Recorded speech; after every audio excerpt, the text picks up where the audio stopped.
আমরা দেখছি যে বিগত বেশ কয়েকদিন ধরে আনসার বাহিনীর যারা সদস্য আছে তারা বিভিন্ন জায়গায় অবরোধ করছে, চারদিক দিয়ে ঘেরাও করে রাখছে। কিছুক্ষণ আগে সচিবালয়ের সামনে আনসারদের সাথে মানে আনসারদের উপরে আর কি শেখ হাসিনা ভর করেছিল। ডক্টর ইউনূসকে সরিয়ে দিয়ে তারপরে শেখ হাসিনা আবারও ক্ষমতায় বসবে। এতদিন শেখ হাসিনার যে চোর বাটপাড়া বাংলাদেশকে চুরি করে রিজার্ভ সব শূন্য করে দিয়েছে। এখন আপনাদেরকে আমি পর্যায়ক্রমে কিছু ভিডিও ফুটেজ দেখাবো। চলেন আমরা প্রথমে একটি ভিডিও ফুটেজ দেখে নেই। আসসালামু আলাইকুম। কিছুক্ষণ আগে সচিবালয়ের সামনে আনসারদের সাথে মানে আনসারদের উপরে আর কি শেখ হাসিনা ভর করেছিল। ডক্টর ইউনূসকে সরিয়ে দিয়ে তারপরে শেখ হাসিনা আবারও ক্ষমতায় বসবে। এতদিন শেখ হাসিনার যে চোর বাটপাড়া বাংলাদেশকে চুরি করে রিজার্ভ সব শূন্য করে দিয়েছে, তারা আবারও নতুন করে ক্ষমতায় আসার স্বপ্ন দেখছে। তো আওয়ামী লীগ, শেখ হাসিনা বলেছিল না আওয়ামী লীগ কখনো পালায় না। আসলে আওয়ামী লীগ পালায় না। আওয়ামী লীগ এখন বিভিন্ন জায়গায় মজুদ হয়ে আছে। কখনো হিন্দুদের উপরে ভর করছে, কখনো দৌলতদিয়া ঘাটে ভর করছে, আজকে আনসারদের উপরে ভর করেছিল। ভর করে তারা ক্ষমতায় আসবার আবার এই দিবার স্বপ্ন দেখছে। এই স্বপ্নটা অবশ্য আওয়ামী লীগ দেখে না। আনসারের যারা আজকে এই জায়গায় এসেছিলেন তারা সহ যাদের উপরে ভবিষ্যতে আওয়ামী লীগ ভর করার চেষ্টা করবে তাদের ব্যাপারে খুব পরিষ্কার একটা মেসেজ দিয়ে যায়। এটা মানে কোনো বিশ্লেষণ বা কোনো কিছু না, একদম প্র্যাকটিক্যালি যা ঘটছে সেইটা নিয়েই আপনাদেরকে শুধু কিছু মানে নমুনা দিয়ে যায় সামনে। দেখেন, এই গেল 15 বছরে শেখ হাসিনা শুধু নিজে বিপদে পড়ে নাই। শেখ হাসিনা পুরো বাংলাদেশে তার মানে আসলেই তার পক্ষে রাজনীতি করুক, তাকে পছন্দ করুক আর নাই করুক, তার দলের সাথে সম্পৃক্ত তো ছিল। অন্তত ধরেন 1 কোটি মানুষ তার দলের সাথে সম্পৃক্ত ছিল। এর মধ্যে ধরেন কয়েক লক্ষ নেতাকর্মী সরাসরি তার হয়ে কাজ করেছে। এই প্রতিটা নেতাকর্মীকে আপনি বিপদে ফেলেছেন। দেখেন, এই যে মানিক জীবন যায় এই জীবন যৌবন সব শেষ করার পরে এই বয়সে এসেও তার কত উত্তেজনা দেখেন। চ্যানেল আইতে গিয়ে কি করলো, বিভিন্ন জায়গায় সে সবসময় এত উত্তেজিত থাকে। নিয়ে যায় নাই কিন্তু শেখ হাসিনার সাথে করে। ইভেন দেখেন, পলকের মতো শেখ হাসিনার কোলে কোলে চড়তো যিনি, মা বলে ডাকতো, সেই মায়ের বিরুদ্ধে এখন রিমান্ডে যায় আপনার বক্তব্য দিচ্ছে যে তার মাকে সে বলেছিল ক্ষমতা থেকে স্টেপ ডাউন করার জন্য, সেই স্টেপ ডাউন করে নাই, উল্টো তাকে গণভবনে এই ওবায়দুল কাদের মারতে এসেছিল। এটা সে তার রিমান্ডের জবানবন্দিতে বলেছে। এখন এই যে উনি যে 161 দিচ্ছে বা মানে যেইভাবেই দেখ, ইচ্ছায় দেখ অনিচ্ছায় দেখ, দিচ্ছে তো। এখন এটা যে দিচ্ছে, এই মানুষগুলি কিন্তু এতদিন ধরে তার খুব মানে কোলের মধ্যে বসা ছিল, মানে মা বলতে অজ্ঞান। শেখ হাসিনাকে তো পলক মা বলে, একদম মায়ের মতো অজ্ঞান একদম। মানে ওরা তো আবার আপা বলে মাও বলে, দুইটাই বলে। তো মায়ের মতো দেখতো, আপা বলে ডাকতো। তো এই মা আপাকে এত শ্রদ্ধার জায়গায় রেখে আছে কিন্তু সরে গিয়েছে। কেন সরে গিয়েছে জানেন? কারণ পলক দেখেছে যে আমার আম্মা আমাদেরকে কোনো নোটিশ টোটিস না দিয়ে নিজে ভাইয়া গেল, আমাদেরকে একটু ভাগার সুযোগ দিল না। অতএব এই প্রায় 1-1.5 কোটি যে আওয়ামী লীগের লোকজন, এগুলোকে কিন্তু শেখ হাসিনা বিপদে ফেলে গিয়েছে। আপনারা আজকে যারা আছেন, শেখ হাসিনার গত এই পর্যন্ত আমার চোখে পড়েছে 2টা ফোন রেকর্ড। সে বাংলাদেশে বিভিন্ন তার নেতা কর্মীদের সাথে একটা কথা বলছে, কার সাথে? বরগুনাতে এক আওয়ামী লীগের নেতার সাথে। ওই নেতা তো মনে করেন ফোন, শেখ হাসিনার ফোন পায় ওর কাপড় টাপড় খুইলা না পারে, উত্তেজনায় শেষ।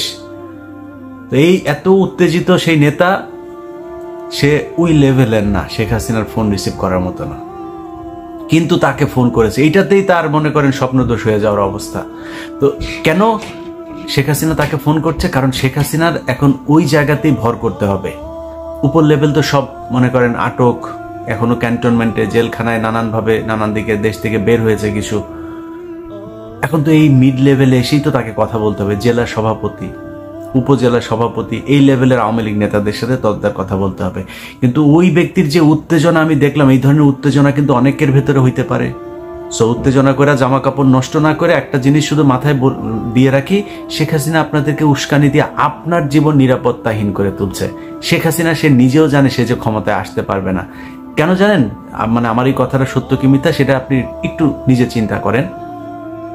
ধরেন শেখ হাসিনা এই প্রশাসনটা কিন্তু 15 বছর ধরে সাজিয়েছে। আজকে প্রশাসনে তো অনেক রদবদল হয়েছে। 5 তারিখে কি এর চাইতে বেটার ছিল না? এরকম প্রশাসন শেখ হাসিনাকে দেশে রাখতে পারে। কেউ কি গণভবনে তখন হামলা করেছিল? করে নাই তো।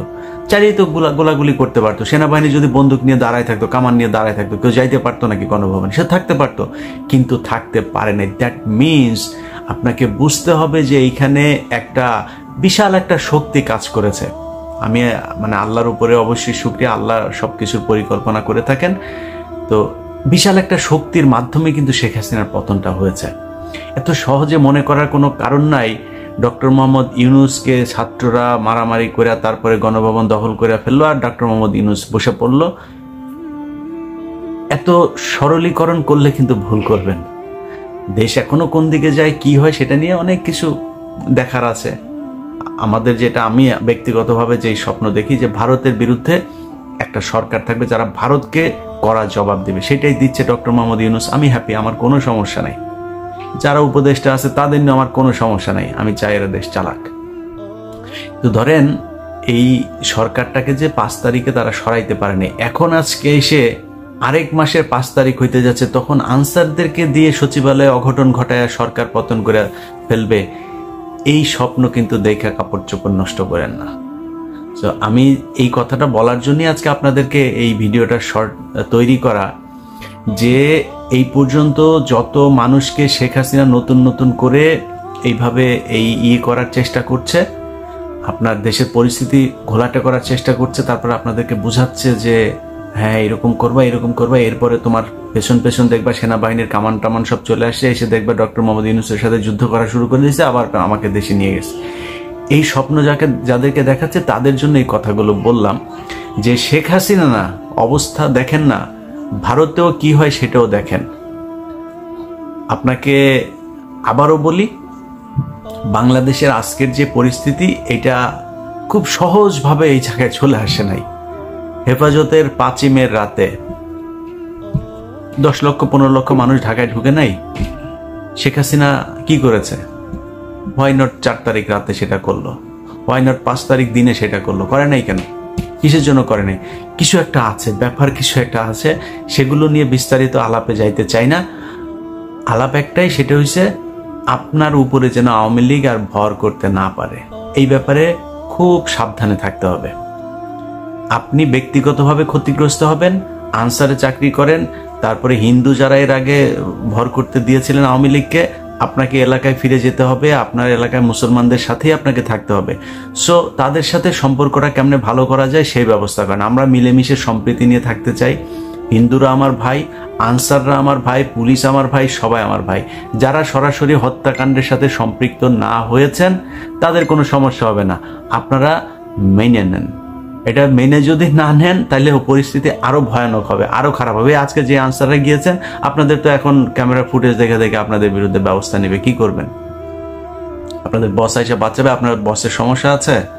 আপনাদের যারা এগুলো করছে তারা কিন্তু সবাই শান্তিতে আছে। শেখ হাসিনা প্লেনে চলে গেছে তার পরিবারের লোকজনকে নিয়ে, আপনাদের কথা চিন্তাও করে নাই। তো এটা বোঝা উচিত যে যেই শেখ হাসিনা আপনাদেরকে সে তো তার ছেলেকেও ফোন করে বলতে পারতো যে তোমার ফেসবুকে একটা পোস্ট করো, করে বলো যে অবস্থা এরকম, সবাই যেন যার যার মতো সে এসে গা ঢাকা দেয়, বা তারা কয়েকজনকে ফোনও করতে পারতো।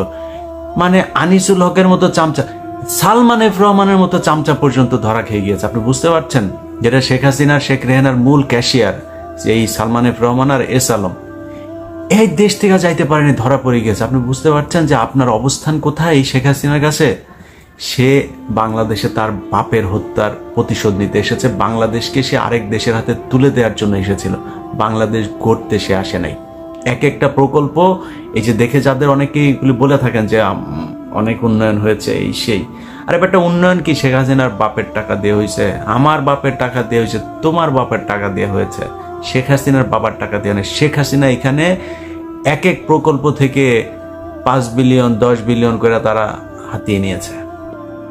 দেখেন সব শেষ, এই যে নিজেরা পোড়ায় কান্দাকাটি করলো, মেট্রো রেল টেল সব পুড়িয়ে দিয়েছে, এই সে বলে তারপর কি করলো? সেটাকে ঠিক করতে 1 বছর সময় লাগবে, 300 কোটি টাকা লাগবে, ধরা শেষ। মানে ক্ষয়ক্ষতির পরিমাণ জানা শেষ, 300 কোটি টাকা খরচ হবে। কয়দিন হলো? 20 দিন হয়েছে। ইউনূস সরকার মেট্রো রেল আজকে থেকে চালু করেছে, 300 কোটি টাকা লেগেছে। তো এইভাবেই লুটপাট হয়েছে গত 15 বছরে। এক রূপপুর পারমাণবিক কেন্দ্র থেকে $5 বিলিয়ন নাই। তো এটার জন্য আপনার মাথায় রাখতে হবে যে শেখ হাসিনা এই দেশ গড়তে আসে নাই, এই দেশ ধ্বংস করতে এসেছে। ও এই দেশের শত্রু, এটা মাথায় রেখেন। আর নিজের প্রতি খেয়াল রাখেন, আন্দাজে আওয়ামী লীগকে ভর করতে দিয়েন না। আল্লাহ হাফেজ। আমরা দেখছি যে বিগত বেশ কয়েকদিন ধরে আনসার বাহিনীর যারা সদস্য আছে তারা বিভিন্ন জায়গায় অবরোধ করছে, চারদিক দিয়ে ঘেরাও করে রাখছে। আজকে তারা পুরো সচিবালয় সেই সকাল থেকে শুরু করে আমরা রাত 10টা পর্যন্ত অপেক্ষা করেছি, তারা পুরো ঘেরাও করে রেখেছে।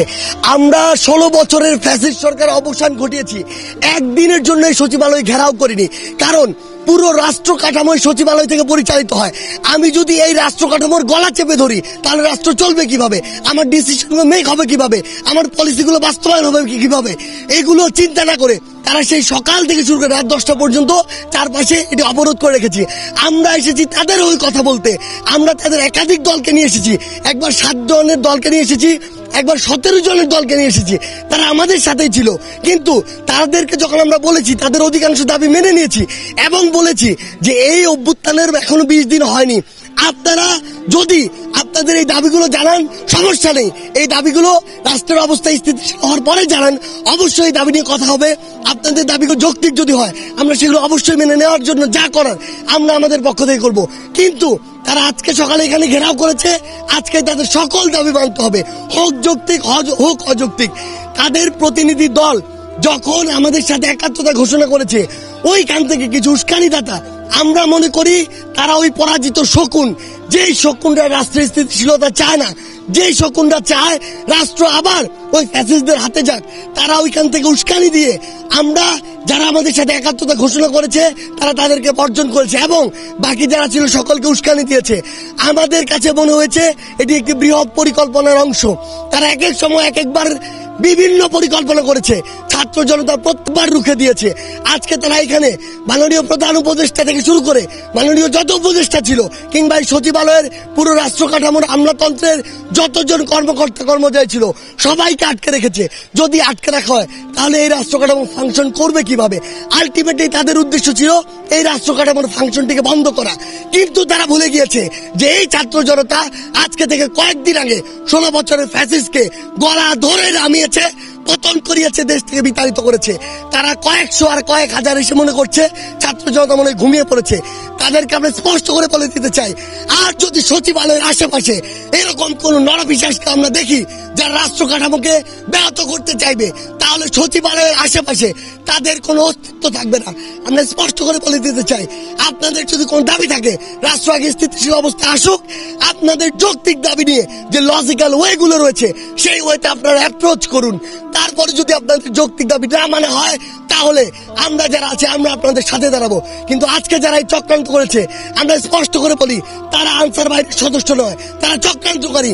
তাদের বিচারের জন্য যা করা দরকার আমরা তাই করব। তারা যদি সৎ পথে আমাদের সাথে আলোচনার টেবিলে বসে একটি ফলাফল প্রত্যাশা করত আমরা সহযোগিতা করতাম। কিন্তু তারা যখন আমাদের ভাইদের গায়ে হাত তুলেছে ওদেরকে যেখান থেকে হোক খুঁজে বের করে ওই কালো হাতগুলো ভেঙে দেওয়া সরকারের দায়িত্ব, সকলের দায়িত্ব। আমরা আমাদের জায়গা থেকে স্পষ্ট করে বলি তাদের বিচার না হওয়া পর্যন্ত ছাত্র জনতা তাদের খোঁজে সবসময় সজাগ থাকবে।